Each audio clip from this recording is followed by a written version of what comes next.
Hi friends, welcome to my channel Go On to Learn. Today we are going to learn about human circulatory system.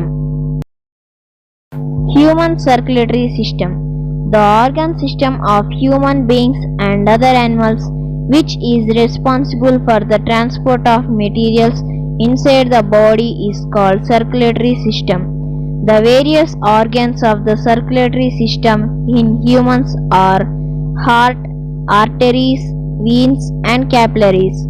Blood is also considered a part of the circulatory system. So, the human circulatory system consists of the heart, arteries, veins, capillaries and blood. In the circulatory system, the heart acts as a pump to push out blood. The artery, veins and capillaries acts as a pipe or tubes through which the blood flows. These tubes which carry blood are called blood vessels. Thus, there are three types of blood vessels in the human body: arteries, veins and capillaries. Heart. The heart has four compartments called chambers inside it. The upper two chambers of the heart are called atria, singular atrium, and the lower two chambers of the heart are called ventricles. The two atria receive blood from the two main veins, and the two ventricles transport blood to the entire body and the lungs. The job of the heart is to pump blood around our body. All the atria and ventricles of the heart contract and relax, expand at appropriate times and make the heart behave like a pump. Since ventricles have to pump blood into various organs with high pressure, they have thicker walls than atria. A sheath of tissue called pericardium protects the muscular heart. The chambers of the heart are separated by partition called septum. The arteries, veins and capillaries are a kind of thin pipes or tubes through which blood flows in the body. Arteries, veins and capillaries are called blood vessels. Arteries are thick-walled blood vessels which carries from the heart to all the parts of the body. Arteries have thick walls because blood emerges from the heart under high pressure. Arteries are found in the whole of our body. The main artery called aorta is connected to the left ventricle of the heart through a valve V3. The main artery carries oxygenated blood from the left ventricle to all the parts of the body except the lungs. Another artery called pulmonary artery is connected to the right ventricle of the heart through another valve V4. The pulmonary artery carries deoxygenated blood from the right ventricle to the lungs. Capillaries. The capillaries are thin-walled and extremely narrow tubes or blood vessels which connect arteries to veins. The exchange of various materials like oxygen, food, carbon dioxide, etc. between the blood and the body cells takes place through capillaries. The other end of capillaries is joined to some wider tubes called veins. The deoxygenated blood or dirty blood coming from the capillaries enter to the veins. Veins. Veins are the thin-walled blood vessels which carry blood from all the parts of the body back to the heart. Veins do not need thick walls because the blood flowing through them is no longer under high pressure. Veins have valves in them which allow the blood in them to flow in only one direction towards the heart. The valves prevent the black flow of blood in veins. Veins are also found in the whole of our body. The pulmonary vein is connected to the left atrium of the heart. The pulmonary vein carries oxygenated blood from lungs back to the heart. There is also a main vein called vena cava. The blood from all the parts of the body except lungs back to the heart. Please note that the main difference between an artery and a vein is that an artery carries blood from the heart to the body organs, whereas a vein carries blood from the body organs back to the heart. Before we describe the circulation of blood in the human body, we should keep the following 2 points in mind. First, that the blood circulates in our body in two forms: oxygenated blood and deoxygenated blood. The blood carrying oxygen in it is called oxygenated blood. We get oxygen in it called deoxygenated blood. The deoxygenated blood, however, carries carbon dioxide in it. The second point to remember is that when blood circulates in the body, then it supplies oxygen, digested food, and other chemicals like hormones to all the cells of the body. It also carries back waste products like carbon dioxide, etc., from the body cells. Blood circulates in our body. We will now describe the circulation of blood in the human body with the help of a highly simplified diagram. First one, when the muscle of all the four chambers of the heart are relaxed, the pulmonary veins brings the oxygenated blood from the lungs into the left atrium of the heart. Second one, when the left atrium contracts, the oxygenated blood is pushed into the left ventricle through the valve V1.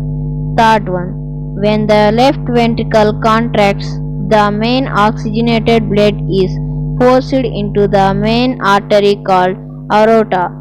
This main artery then branches into smaller branch arteries which go into different body organs except the lungs.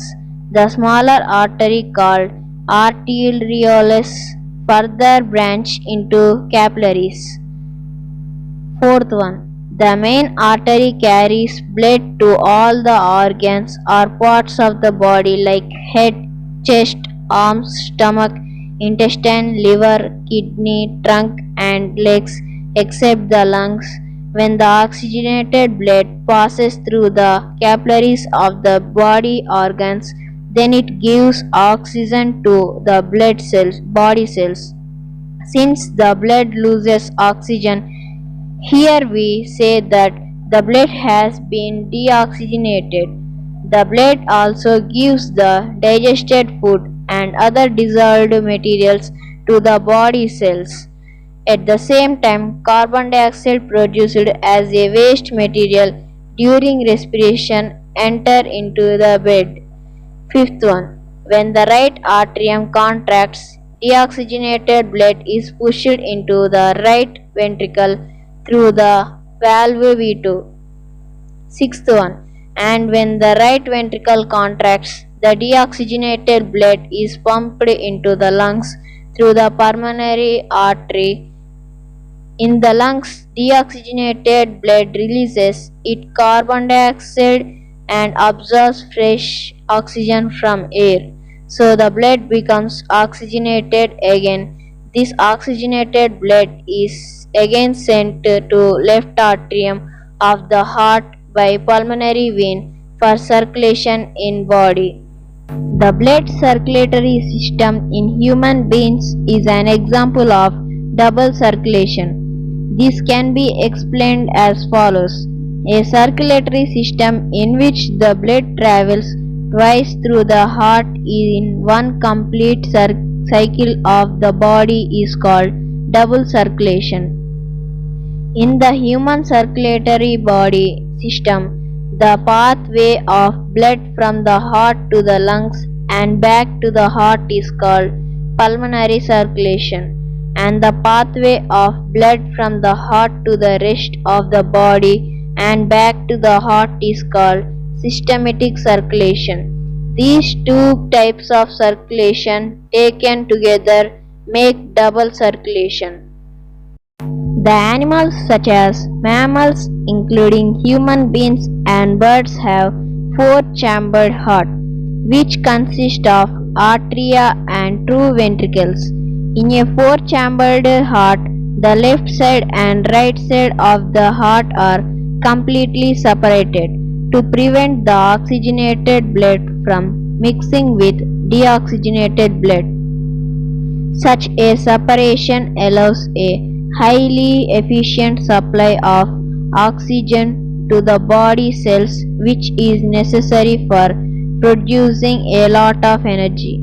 This energy is useful in warm-blooded animals like mammals and birds, which have high energy needs because they constantly require energy to maintain their body temperature. All the animals having four-chambered hearts have double circulation in which the blood passes through the heart twice in one complete cycle of the body.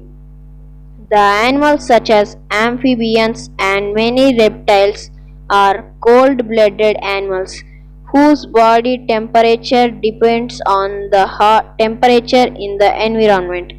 They do not need energy to maintain their body temperature, and hence their requirement of energy is less. The amphibians like frogs and reptiles like lizards have a three-chambered heart which consists of two atria and one ventricle. Due to incomplete division within their heart, the oxygenated and deoxygenated blood mix to some extent in amphibians and reptiles. This reduces the production of energy. The amphibians and reptiles have, however, a double circulation that delivers blood to the lungs and the rest of the body respectively. The fish has two-chambered heart which consists of one atrium and one ventricle. The fish does not have lungs. It has gills to oxygenate blood. In a fish, the heart pumps deoxygenated blood to the gills. Oxygenation of blood takes place in the gills. The oxygenated blood from the gills is supplied to the body parts of the fish where oxygen is utilized and carbon dioxide enters into it making it deoxygenated. This deoxygenated blood returns to the heart and to be pumped into gills again. The flow of blood in a fish is called single circulation because the pump passes through the heart of fish only once in one complete cycle of the body. Heart beats. The heart pumps blood into our arteries by contracting.